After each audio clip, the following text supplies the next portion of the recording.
欢迎收听2月22号的迦南之声，我是世谦牧师平安。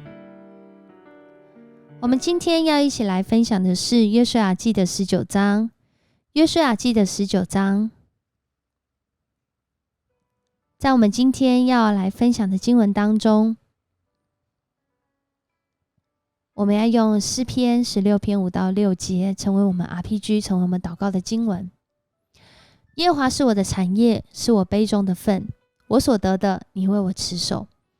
用神量给我的地界，坐落在佳美之处。我的产业实在美好。你相信上帝给你的产业实在美好吗？你相信上帝是你的产业吗？如果是，这个产业要带领你经历人生的高山低谷，面对人情冷暖，并且有信心的在环境的变迁跟时代的改变当中，仍然有一个清楚的方向。因为上帝他是永远的上帝，他是我们人生当中永久的产业。在今天的经文当中，更是让我们看见，在有形有体的产业当中，其实真正让我们拥有这产业的，才是我们生命中真正的产业，就是我们的上帝。在19章，约书亚让各支派抽签来得到迦南美地，分配不同的区域，而且有清楚的地界，甚至连城市的数量都很清楚。可是我们如果透过13章，我们其实清楚的知道，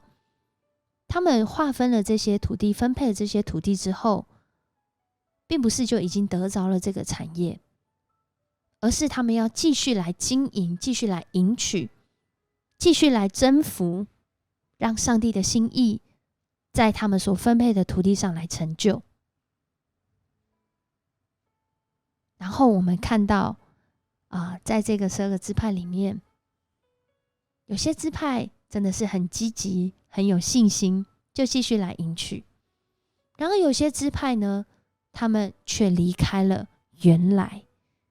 可能是没有信心，可能是遇见失败，有可能是没有依靠上帝。如同在今天的经文看到，就有一个支族，有一个支派，他们后来呢，甚至完全离开他们重要的这些人物，离开了他们自己原来被分配的土地，反倒去经营了另外一个地方，成为他们的产业。而他们原来在上帝应许当中的这个产业就不见了，反倒被其他的支派有信心的去迎娶之后，成为其他支派的土地。当我们在看到这样的一个情况的时候，就会想说，他们就是没有信心嘛，他们就去到那个地方上帝就没有给他们啦。然而当我们只是看到这段经文的时候，真的会用人的限制来认识上帝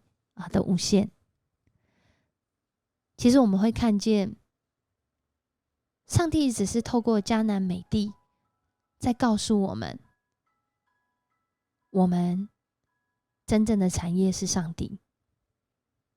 即使后来人软弱，即使后来人失落，甚至人失去了这块土地，在旧约的历史里面，以色列人最后还亡国，还四散。但是当这群人他们仍然回到上帝的面前，上帝的心意因着他的公义和慈爱仍然没有改变，继续的带领他们往前走，以至于今天我们能够认识这个福音。上帝的心意没有因着人的失落，人的改变而失去这样的应许，反倒不断的透过那个时代人能够理解他的方式，让人来认识上帝是我们的产业，以至于我们在面对环境的变化当中，我们仍然能够走在上帝的应许里面。他没有忘记，没有放弃，而相信的人，即使面对的是一个残破待修的环境，他都能够因着相信上帝是他的产业，是为他持守的上帝，而有新的可能性跟新的改变。如同今天也在这段经文看到的约书亚，他是这一群人的领袖，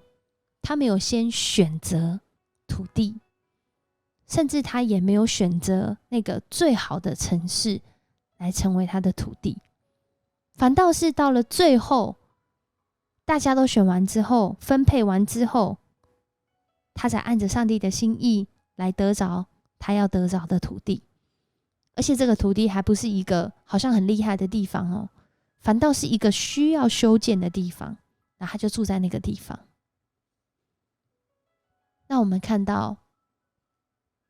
以上帝为我们产业的人，他走到哪里，在那个地方他都能够活出上帝的心意，他遇到任何的环境也都能够在那个地方见证上帝的信实和公义。当我们看到这就是我们可以来学习的榜样，也是我们能够在这个世代不断变化当中得胜的关键。谁是我们永久的产业，而且这样的产业它永远都不会改变，永远都不会失败，也永远都与我们同在。那我们就要起来跟随，靠着它来征战得胜。我相信上帝赏赐给我们的产业，只要我们愿意跟随他的脚步来行，我们就能够在那个产业上活出美好，甚至自己觉得这个产业实在美好，因为上帝与我们同在。我们一起来祷告。爱我们上帝，我们向你献上感谢。主啊，你是我们的产业，我们的好处不在你以外。主啊，若你要兴起，没有任何人能够来抵挡；若你要成就，主啊，没有人能够使他失败。主啊，但我们要问的是，我们有没有走在你所应许的道路上？主啊，谢谢你，让我们在今天再一次透过这段经文，成为我们的提醒，